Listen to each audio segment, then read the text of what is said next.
Nilisikia waheshimiwa wengine wakisema ati mnaenda kuimpeach Duale bungeni. Sasa watu walikuwa wanasema hivyo, niliona waliita press conference. Bunge hawaonekanangi hata. Mimi ndio chief whip. Wanakujenga once wanapotea. Number 2 mko wanne. Bwana mkipa, if you manage kufikisha signature 10 tu kuja ni wapea zawadi. Jua mtafikisha. Nani anawajua? Unakuja kutishia waziri hapo mwenye anafukuza cartels ati mtamuimpeach. Ninyi hata bunge amuongei, mnaongea tu press conference.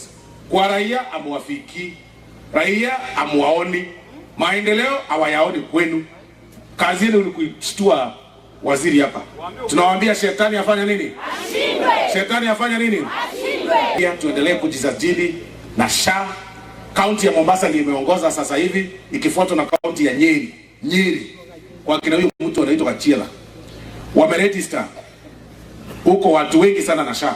Lakini akitokea Eldoret, akitokea Kisii anawaambia wachana na SHA. Na huko yeye ndiye anaongoza. Don't be cheated.